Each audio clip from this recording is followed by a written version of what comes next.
What if your biggest emotional wound wasn't caused by your mother, but by the version of her your mind created when you were too young to understand pain? Carl Jung called it the mother complex. And if you don't see it for what it is, you'll never break free. It's not her voice that haunts you, it's the one you inherited trying to survive her. And healing begins the moment you realize she no longer needs to be the villain for you to be free.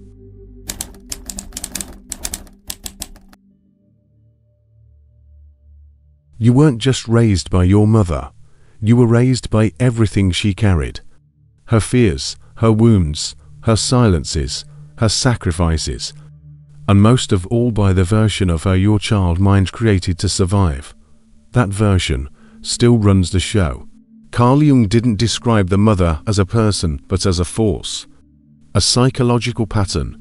He called it the mother complex. Not because your mother was bad, but because your brain had to make sense of the love it craved, but couldn't always reach. That's how patterns form. When comfort is unpredictable, your nervous system learns to chase it. When praise is rare, love becomes performance. When boundaries are ignored, guilt becomes normal. You didn't memorize these rules. You absorb them, not in your mind, but in your body. So now, as an adult, you might think, I'm independent. I've moved on. I've forgiven. But here's the problem. You're still operating from scripts you didn't write. You crave validation, but don't believe you deserve it. You fear abandonment even in safe relationships. You overextend, over-apologize, and overperform because approval still feels like survival. This isn't about blaming her. It's about recognizing the architecture of your emotional world. Because the part of you that's still aching isn't asking her to change. It's asking you to stop living as if she still controls the rules. This is what Jung meant when he said, until you make the unconscious conscious, it will direct your life and you will call it fate. And right now, you're not just living your story, you're reenacting hers.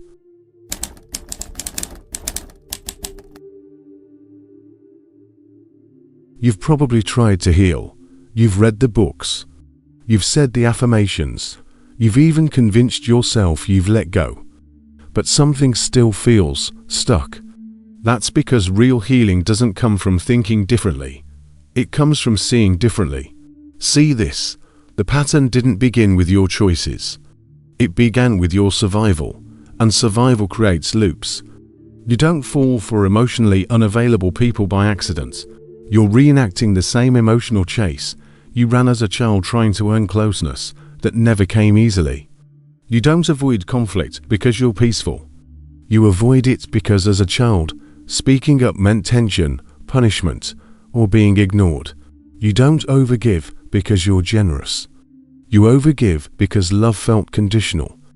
And now, you're still trying to buy it with behavior. That's the trap of the mother complex. It doesn't just live in your memories. It lives in your habits. It lives in your relationships. It lives in your voice when you shame yourself for needing rest, or space, or softness. And here's what makes it even harder. You don't even realize you're doing it. Because the deepest patterns don't announce themselves. They disguise themselves as personality. You say, that's just how I am. But what if that's not how you are, it's just how you learn to be? Jung believed that healing begins when you stop identifying with your wound. When you realize your identity isn't the pain, it's the response to it. So let's get real. You're not unworthy. You were just taught love had to be earned. You're not broken. You were just shaped by a model that confused control with care. You're not your mother's mistakes. But if you don't examine them, you'll recycle them. And that's not healing. That's inheritance.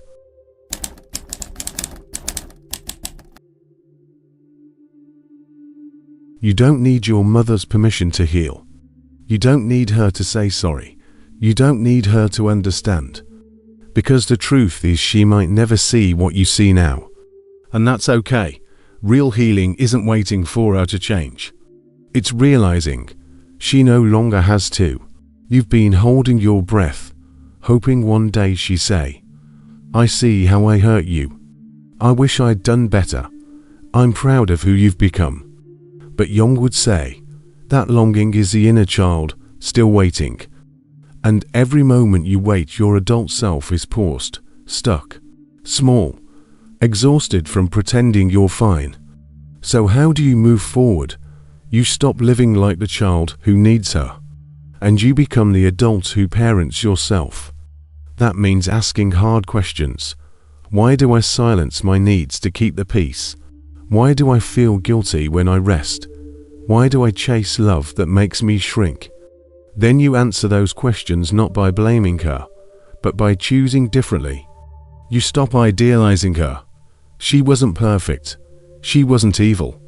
She was human, raised by her own wound. You stop repeating her. If she abandoned herself for others, you don't have to. If she stayed silent to feel safe, you get to speak. And you stop seeking her reflection in others. You're not looking for a mother in your partner. You're not looking for rescue in your friendships. You're not looking for validation from people who can't give it.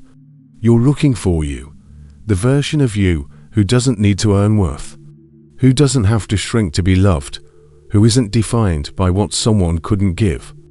The healing begins when you understand this. Your mother's pain may have shaped you, but it doesn't have to define you.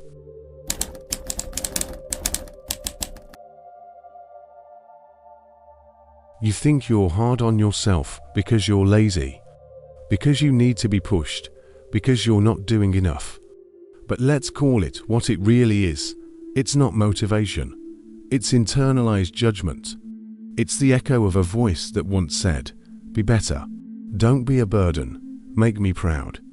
You didn't invent that voice. You inherited it. This is the part of the mother complex most people miss. It doesn't live in her anymore. It lives in you. It's the voice that makes you feel guilty for resting. It's the whisper that says, "You'll be loved if you do more." It's the tension in your shoulders every time you say no. And it's been running your life without your permission. You've mistaken that voice for discipline, for standards, for strength. But discipline without self-compassion is just self-abandonment in disguise. So pause. The next time you criticize yourself for being tired, slow, unproductive, ask, whose voice is this? Who taught me that my worth is based on how much I do? And more importantly, do I still want to carry this? Because here's the truth. You can't heal if the person hurting you is now you. You're not just breaking a habit, you're breaking a lineage.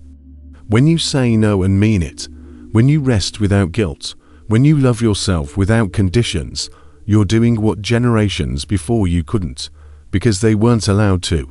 They were told, survive first, feel later, be useful, be obedient, be small. And now, you've been handed that same script. But here's the difference, you're aware of it. And awareness is the birthplace of power. Jung taught that the most dangerous patterns are the ones we don't see. They run silently. They feel like just the way things are, but you're starting to see. Every time you show up with softness instead of shame, you change the outcome. Every time you stop over-explaining yourself, you take your power back. Every time you choose you, even when it's uncomfortable, you end a cycle that's been passed down for decades. And this isn't just about healing. It's about rewriting, not for revenge, not to prove anyone wrong, but because you finally realized the only apology that matters now is the one you give to yourself.